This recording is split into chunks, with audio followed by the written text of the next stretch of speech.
we talk about accountability in this episode. We talked about pivoting a little bit this episode. For the unpopular topic of the day, I want to talk about Donovan Mitchell and the future of Donovan Mitchell.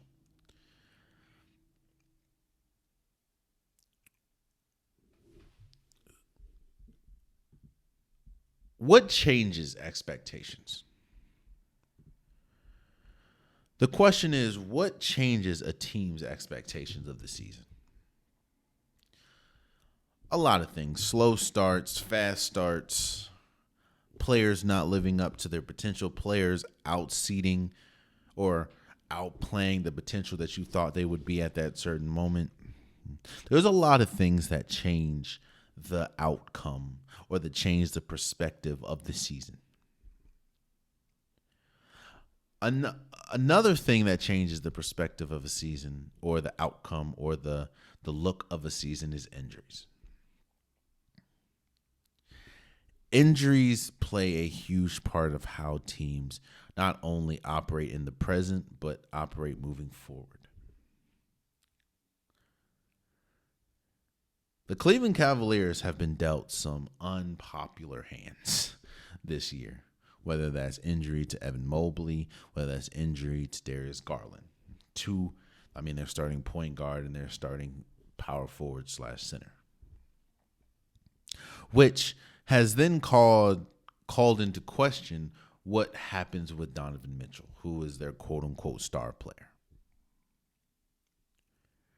Now, there is a recurring theme right now in the league that I don't know if you're paying attention to, and that is the importance of tall guards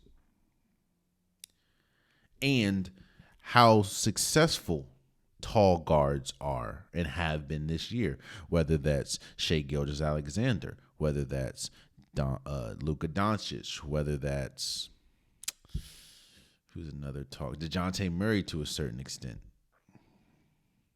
Tall guards have been much better than, or has been much more important than ever. Now, you can look and say, well, Steph Curry's not tall. Damian Lillard's not tall. Jalen Brunson's not tall. Very true. But look who they're playing next to. Like, when we talk about defense, Klay Thompson is still 6'7". R.J. Barrett, even though he struggles, R.J. Barrett is still much taller than Jalen Brunson. I mean, the Milwaukee Bucks struggle. Of course, their backcourt struggles defensively, but you still have Drew Holiday. I mean, not Drew Holiday. You still have Giannis Antetokounmpo there. So there are some small guards, obviously, that are flourishing, but tall guards are very important. Offensive tall guards. And then we get to Donovan Mitchell. And you're hearing a lot of what's next for Donovan Mitchell. Is he going to get traded at the deadline? What happens?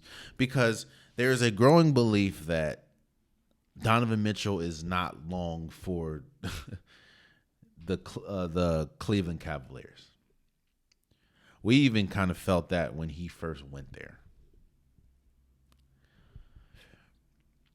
I think it would be best if the organization goes to him and say, hey, are you going to resign after this season or not? What's going to happen? If he says no, you kind of have to trade him at the trade deadline. At least to get something back for him. But the issue is, and why this is such a wild thing, is where does he go?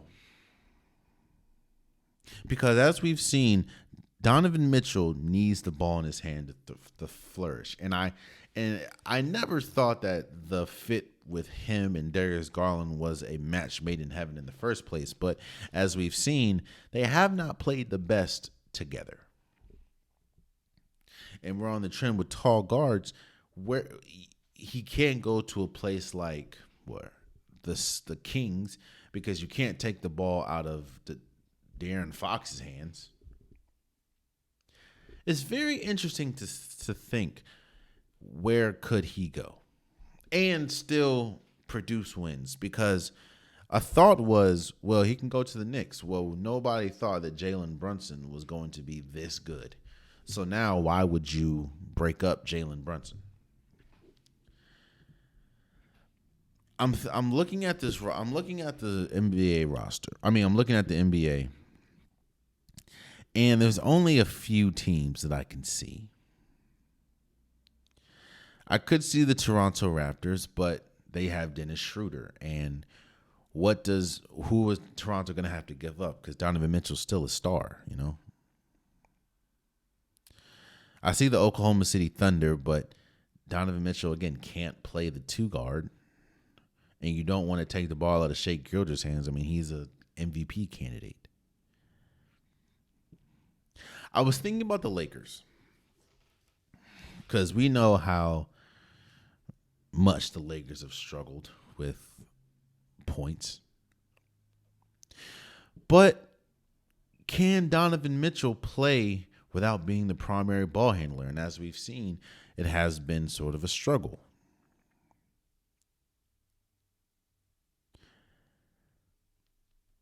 I was thinking maybe the Grizzlies, but that's a small backcourt with Donovan Mitchell and Ja Morant.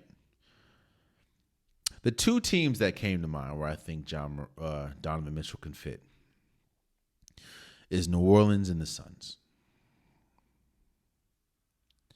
New Orleans, because you have Donovan Mitchell at the 1, CJ McCollum, that's still a small guard, and then you have Zion and Brandon Ingram.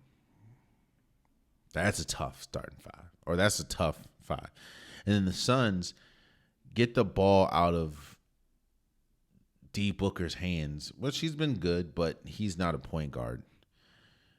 So you have him starting at the point, Donovan or Devin Booker, Bradley Beal, Kevin Durant. That'd be tough. Now defensively, which is their biggest problem, I don't know. But that'd be tough offensively. What I'm saying is this.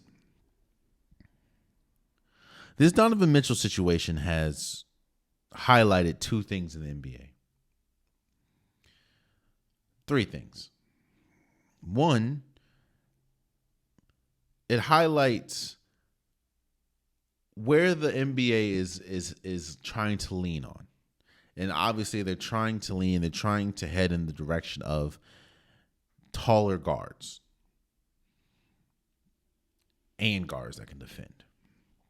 2, it really shows, it really highlights what happens when a team pivots and has to pivot from their original stance. Because I'm sure going into this season, the Cavaliers didn't think they'd be in this situation. And 3, it shows,